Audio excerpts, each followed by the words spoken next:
Bonsoir Olivier. En voyant Jean-Luc Mélenchon, on a bien compris la certitude qui l'anime. Il est la surprise de l'élection, mais il ne veut pas s'en contenter. Il se veut vraiment aujourd'hui le fer de lance d'un mouvement. Oui, et c'est pas impossible que ça dure au-delà du 6 mai, comme il le disait hier soir dans BFM TV 2012, quel que soit le résultat de la présidentielle. Parce que c'est vrai qu'avec son punch, avec ses références historiques, avec les lectures qu'il fait des textes de Victor Hugo dans ses meetings, eh ben, il a rallumé une flamme bien française. Vous savez, cette flamme qui aime le partage, l'égalité, la solidarité. Et donc, il touche beaucoup de monde, Jean-Luc Mélenchon, et pas seulement à gauche, parce que ça correspond à l'état d'esprit de la France. Alors, je ne suis pas sûr, comme il le dit, que tous ceux qui viennent là sont totalement en phase avec la totalité de son programme, qui est quand même très, très radical.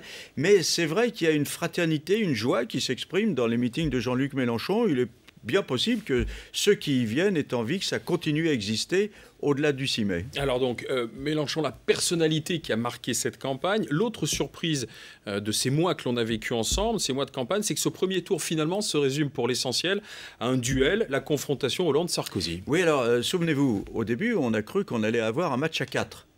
Parce que dans certains sondages, Marine Le Pen était sur les talons de Nicolas Sarkozy, elle le menaçait pour la deuxième place qualificative. Et puis, il y avait aussi François Bayrou qui montait en flèche et qui se mettait à y croire. On se disait, si François Bayrou n'était pas le troisième homme. Et puis finalement, c'est un troisième larron qui apparaît dans la course pour une place sur le podium. C'est Jean-Luc Mélenchon.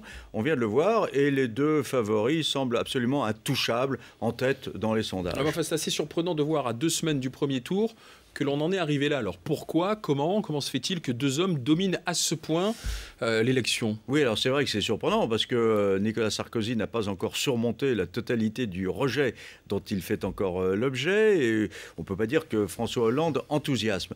Donc je crois que la réponse, elle est à chercher tout simplement dans l'existence de la crise. Avec la crise, eh bien, les électeurs semblent avoir un peu peur, ils préfèrent se raccrocher à ce qu'ils connaissent. Alors ils connaissent bien Nicolas Sarkozy, il a gouverné, ils connaissent peut-être un peu moins bien François Hollande, mais le Parti socialiste a également gouverné. Et donc, ils n'ont pas envie, ces électeurs, d'aller vers l'aventure. Finalement, ils agissent comme s'ils redoutaient de perdre encore un peu plus. Et dans ces conditions, je ne vois pas comment les outsiders pourraient espérer bousculer la hiérarchie dans les 13 jours qui restent avant le premier tour.